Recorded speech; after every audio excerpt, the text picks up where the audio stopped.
Okay, this is chapter 36, Born to be Moderately Anti-Establishment. Available free at YouTube, Facebook, Spotify, Instagram, or purchased through Amazon for $20. I will share a story of a trip I just took to get an impression of what intrigues me, and as I live out my life trying to be good while having a mischievous side that keeps me having to return to confession. Sturgis, South Dakota, 75th Annual Motorcycle Rally. What a beaut. A motorcycle ride of adventure, danger, and excitement by Kenneth T. Gallagher. Unless you have a screw loose, you don't ride a 650 Yamaha motorcycle down to a Harley bike rally. I wanted to explore the land of the Blackfoot and ride into historical places like the Little Bighorn and see Mount Rushmore, where European settlers defaced a mountain with white guy faces in the surroundings of where the original people made their home. I wondered how European politicians and religious leaders justified the massive takeover of other people's lands. I found the following noble statement. King James I, King of England, Scotland, France, and Ireland, defender of the faith, April 10th, 1606.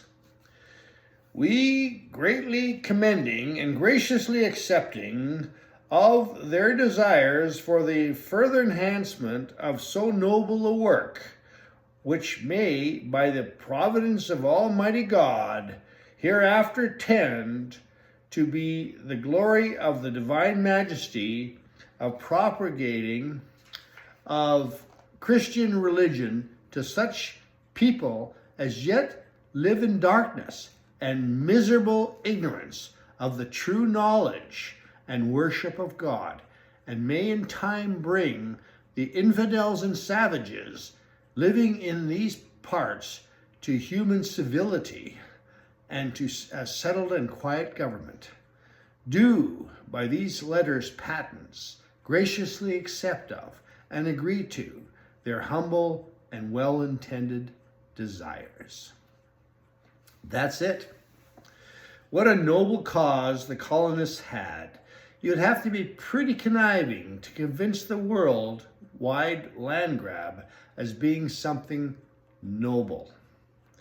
2015 August, I left St. Albert to ride with 750,000 of my closest friends to the 75th Annual Sturgis Motorcycle Rally.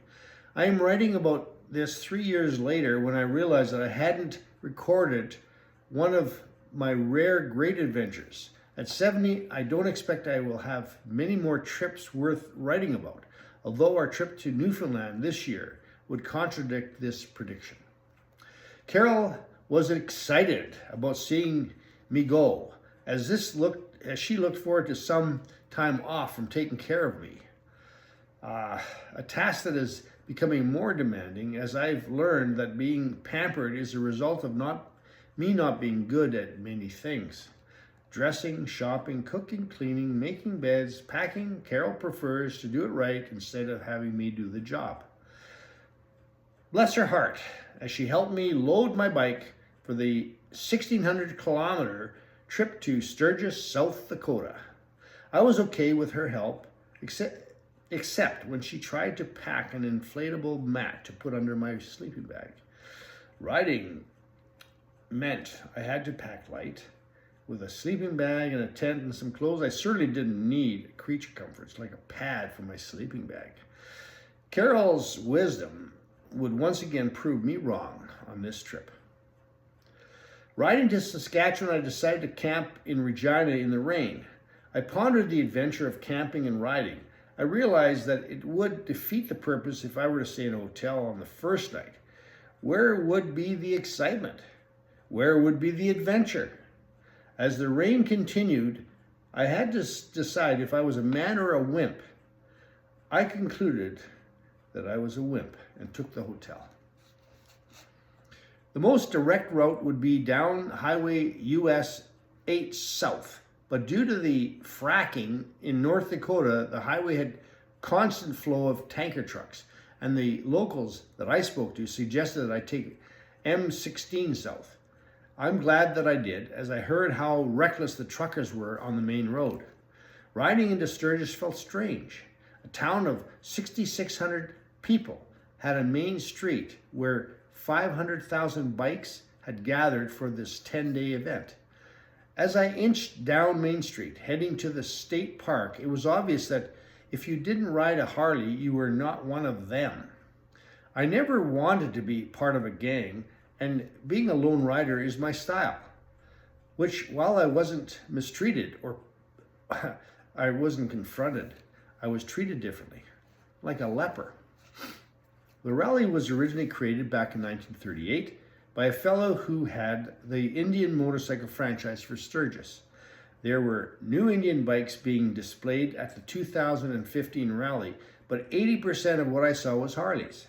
Apparently, only half the bikes were being ridden down to Sturgis. The rest were towed with trucks and motorhomes. Some riders actually flew in and had someone else bring their bikes to them. I didn't expect that the people would spend so much time and money to travel and camp here. I always thought of riding as being an economical mode of transportation. When I paid my $12 for the state campsite per night, with a rough calculation as to how the local economy could generate $800 million over a 10-day period, I realized that based upon what I spent there, they would need 5 times the population of New York City in order to come up with that number. Most people paid for campsites with live bands, which went for a few $100s a night. But hey, I'm a Gallagher. Besides, I need my sleep. I looked around and some reckless behavior was present. For instance, they had a wall that a rider was revving his bike into. As he opened his throttle, the rear back tire started smoking, but he kept going at the wall until there was a bang and his engine blew. He got off his bike and with a look of distress, he said to his buddy, "Now, how am I going to get home?" He wasn't the only idiot, and because of the atmosphere created, people tended to behave totally different from how they would normally behave. I was convinced about safety in this kind of situation and didn't try to get to know many people. All were strange anyway, and I didn't feel good about being there. One fellow who I hit it off with was an artist that used an airbrush to paint bare-breasted women. His t-shirt read, "I don't want to be your friend. I just want to paint your mammary glands." Only it didn't say mammary glands. He was very busy as young women from rural farms and urban offices would shed their blouses and walk around topless. Being non-judgmental, I would accept such behavior. I was correct in anticipating that there would be trouble because there were just too many crazies around. At the end of the rally, there were 15 deaths. The cop patrolled and insisted that the gangs remove their gang patches, but the real tragedy was that most of the deaths were the result of bad riders on the various tours that went into the Badlands. I heard about many in their 50s and a gal who was riding on the back of a bike that lost her life. The gal told me how she bought her 75-year-old father a 3-wheeler to join them at the rally. On one of the tours, he drove into the bikes ahead of him when they stopped, and he was killed. When I arrived, I had missed a rainstorm and a flood at a flooded-out campsite by the creek. Everyone in the area had to evacuate. Some trailers and motorhomes had to be left behind due to the high waters in the creek. Many of the campsites had entertainment until 3 a.m. They charged hundreds of dollars per night, and you were guaranteed not to get any sleep due to the live high-profile bands, a dream come true for most of these people apparently. For my $12, I got to pitched my tent near a lake across from an outhouse. Sleeping would have been easy, except for the missing pad under my sleeping bag. The hard ground forced me to move around every half hour as the pain and discomfort would wake me up. "Curses to me," I said. On the first morning, I went to the outhouse only to discover that there was no toilet paper. The park ranger told me he ran out due to the increase in the number of campers. "So you didn't anticipate more people during this rally. How long has this been going on? 75 years? I saved saying idiot for him to deduct. I asked him if it was safe to swim in the lake, as it might be contaminated for all I knew. He said he didn't know.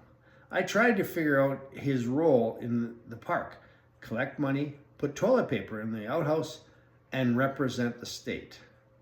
Luckily, I didn't feel completely comfortable so far from home and with no one with me. So I withheld my rant and let it bubble in my head until it subdued.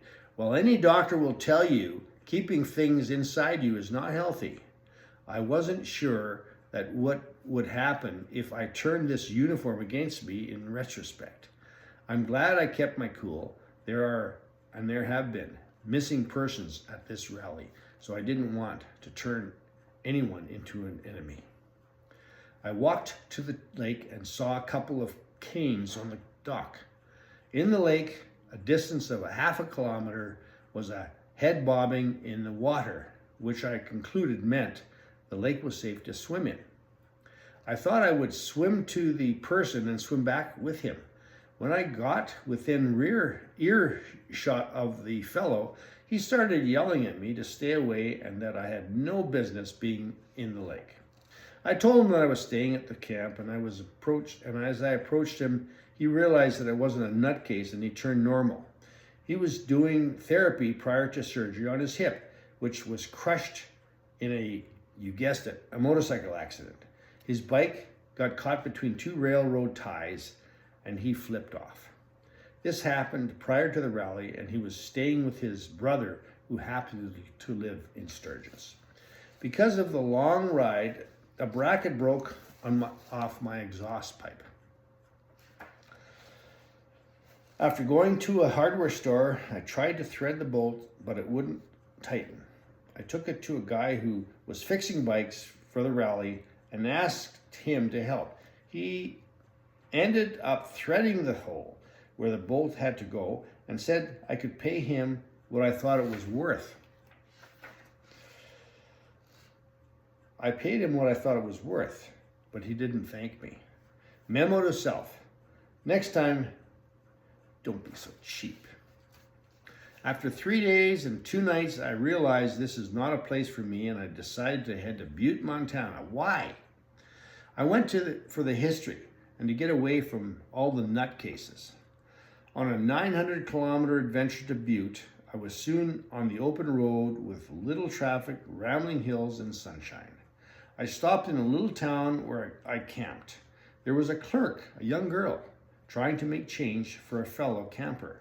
A young fellow with the looks of a man, the attitude of a kid, and the bloodshot eyes of a party enthusiast.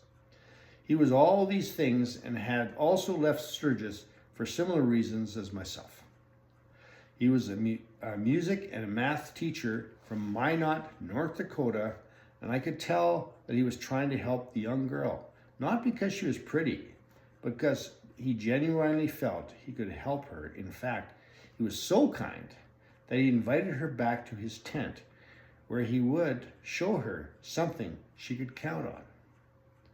His tent was near mine, and that night I had to endure Beethoven's Fifth Symphony played loudly from his tent, as he spent the whole symphony drilling her with the multiplication tables. I saw him the next morning, and he told me that he had planned to stay over and introduce her to improper fractions. What a nice guy, I thought. In the morning, A fellow on a very old Goldwing asked me to wait for him as he wasn't sure if he could make it home before his bike broke down. I didn't know the guy.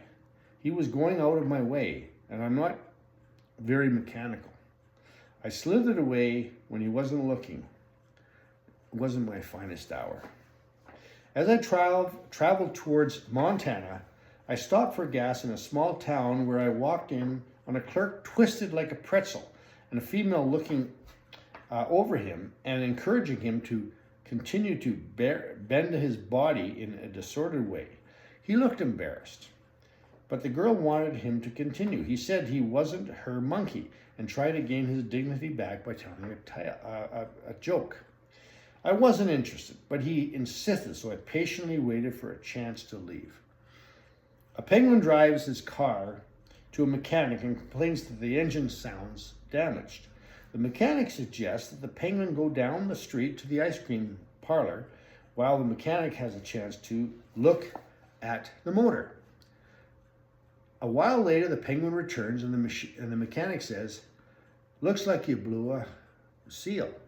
"No," says the penguin as he wipes off his lower lip. "That's just ice cream."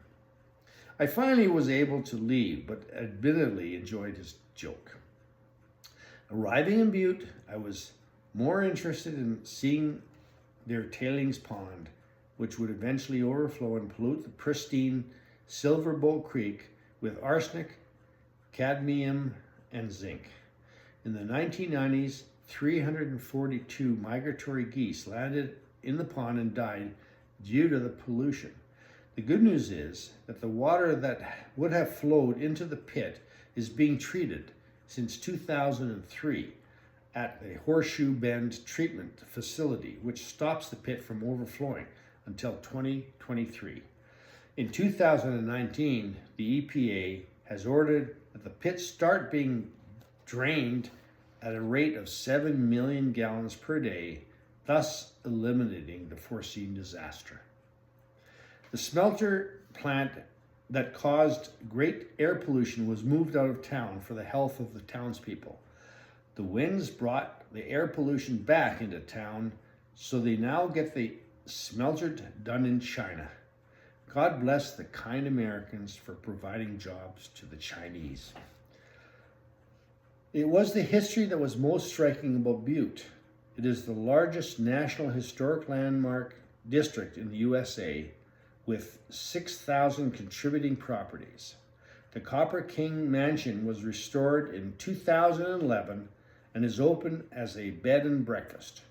The upper town was divided into ethnic communities in the late 19th century. Electricity created a great demand for copper. It was gold and silver that brought miners from Cornwall, Ireland, Wales, Lebanon, Canada, Finland, Austria, Serbia, Italy, China, Syria, Croatia, Montenegro, Mexico, and other parts of the USA. Today, Butte has the highest Irish American population per capita of any city in the United States. Caution and distrust and commonality resulted in communities being formed on ethnic lines. The Irish would have their own district, the Croatians their own.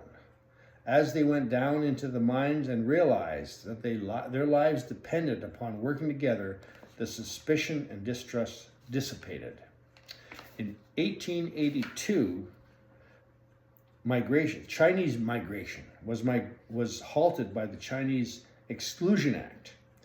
A downturn in the economy resulted in a boycott of Chinese businesses in Butte, in the Chamber of Commerce and the unions of 1895. The Chinese business owners took the unions to court and won.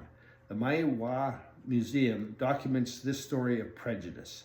I went to a Chinese restaurant for a buffet dinner and discovered that the Chinaman had bought the business from his brother-in-law. He didn't know that he had to reapply for a liquor license, which was in the process of doing. Liquor represents half his profit. In addition, he had priced his buffet below market, plus he had significant investments to get his lower level banquet facility in operation. I felt sorry for him and only hope that he makes it. The treatment of the Chinese in North America, I believe, was due to the large number of Chinese in Asia and a fear that our culture would be altered if too many of them were let in. Nothing seems to have changed. We are suspect of many different cultures today.